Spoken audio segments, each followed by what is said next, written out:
অভিমন্যুর পর্ণাকে বিয়ে করার শখ একদম ঘুচিয়ে দিল সৃজন। হ্যাঁ বন্ধুরা, নিমফুলের মধু সিরিয়ালে আজকের পর্বে তোমরা এরকমটাই দেখতে পাবে। পুরো গল্পটা জানতে হলে প্লিজ লাইক দিয়ে সঙ্গে থেকো। সৃজন আরে সবাই মিলে প্ল্যানিং করে। সৃজন দেখতে পায় যে পর্ণাই তাকে প্ল্যানিং করার বুদ্ধি দিচ্ছে। সেটা দেখে সবাই অবাক হয়ে যায়। সৃজনকে জিজ্ঞাসা করে যে এই ফাঁকা চেয়ারের দিকে কি দেখছে। তখন সৃজন জানায় যে পর্ণা এসেছে নিজেই তার নিজের বিয়ে ভাঙার বুদ্ধি দিয়ে গেছে। এটা শুনে সবাই বলে যে পর্ণা যেহেতু বুদ্ধি দিয়েছে তাহলে আমরা আজকে সাকসেসফুল হবই। এদিকে পর্ণাকে সাজানো হয়ে যায়, কিন্তু ঠাকুরমশাই না আসাতে পূজা তখন ফোন করে ঠাকুরমশাইকে জিজ্ঞাসা করে কত দূরে আছে। পূজা তো তার কথা শুনেই অবাক হয়ে যায়। এদিকে ঠাকুরমশাইকে আটকে ফেলে সৃজনারে। তারা ঠাকুরমশাইকে বলে যে ওখানে বিয়ে দিতে যেতে আপনি পারবেন না, বিয়ে দিতে যাবে আমাদের লোকেরা। এটা শুনে ঠাকুরমশাই যখন কথা বলে তখন তারা বুঝতে পারে যে সে উড়িয়ার ঠাকুরমশাই, তার ভাষা বুঝতে পারে না সৃজনারে। তখন তারা কি করবে বুঝতে না পেরে ঠাকুরমশাইকে আটকে রাখে। এরপর সেখানেও বুদ্ধি দিতে চলে আসে পর্ণা। পর্ণা বলে যে উড়িয়া ভাষার জন্য একটা বই আছে, সেটা পড়ে নিতে। এরপরেই চয়ন আর তার মেচকা মিলে সেই উড়িয়া ভাষা শেখার জন্য বই পড়তে থাকে।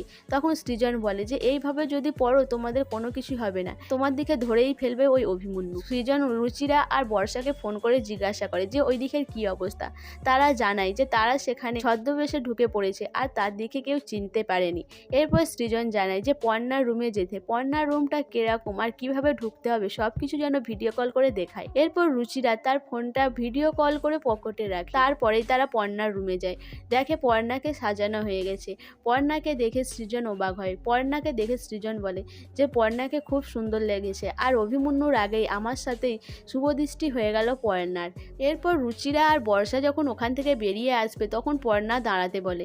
তখনই বর্ষা রুচিরা বলে যে পেছন দিকে তাকালে হবে না, পর্ণা নিশ্চয়ই আমার দিকে চিনে ফেলবে। এরপর যখন ওরা ওখান থেকে যেতে যাবে সেই সময় এসে হাজির হয় পূজা। পূজা বলে তোমরা কি ব্যাপার, পালিয়ে যাচ্ছ কেন? এরপর রুচিরা আর বর্ষা ভয় পেয়ে যায়। এদিকে আগামী পর্বে দেখানো হয় যে সৃজন এসে হাজির হয় বিয়ের মণ্ডপে। সৃজন এসে সবাইকে মারধর করা শুরু করে। অভিমন্যু সৃজনকে বলে যে এখানে কেন তুমি এসেছো?